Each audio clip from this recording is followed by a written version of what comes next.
Bonjour à tous, bonjour à toutes. Bonne nouvelle semaine. Le Seigneur est fidèle, il nous conduit près des eaux paisibles, il restaure nos âmes. C'est véritablement le bon berger, que toute la gloire lui revienne. Bienvenue dans notre partage quotidien. Ce matin encore, par la grâce du Seigneur, nous allons partager sa parole. Et le thème que nous allons aborder ce matin, c'est vaincre les addictions à la dépendance au péché.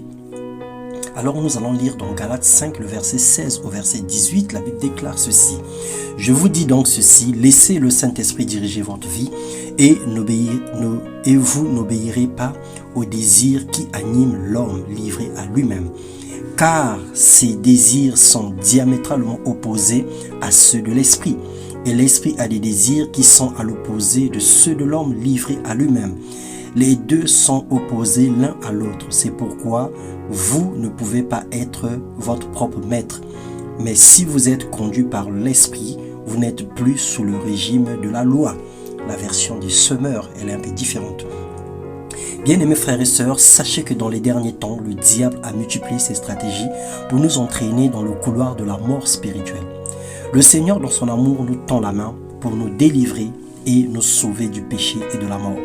Toute personne qui ne marche pas avec le Saint-Esprit se laisse diriger par les addictions et les œuvres contre nature. Leur cœur est rempli de toute espèce de méchanceté et le péché caractérise leur vie.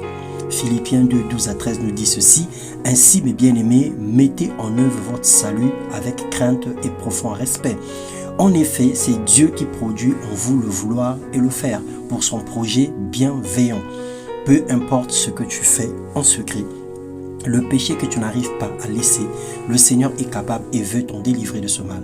C'est lui qui produit en chacun de nous le vouloir et le faire. Certainement, tu te bats, certainement, tu fais tout ce qu'il y a dans ton pouvoir pour pouvoir te déconnecter d'un certain genre de vie. C'est Dieu qui va produire le vouloir et le faire. Désire simplement sa grâce, accepte son aide et pour ainsi abandonner les œuvres de la chair. Certainement, tu es dépendant à la pornographie, à la cigarette, à la masturbation. Tu es dépendant à la cigarette, tu es dépendant aux drogues, tu es dépendant à plein de choses, à plein de péchés, aux addictions qui minent ta vie, des choses pour lesquelles tu es connecté à fond et que tu n'arrives pas à te déconnecter. La Bible déclare que or, les œuvres de la chair sont manifestes. Ce sont l'impudicité, l'impureté, la dissolution, l'idolâtrie, la magie, les inimitiés, les querelles, les jalousies, les animosités, les disputes, les divisions, les sectes, les envies, les vrogneries, les excès de table et les choses semblables. Je vous dis d'avance, comme je l'ai déjà dit, que ceux qui commettent de telles choses n'hériteront pas le royaume de Dieu. Galates 5, 19. Le Seigneur nous exhorte à ne pas y demeurer, parce qu'en demeurant dans ces choses, nous n'hériterons pas le royaume de Dieu.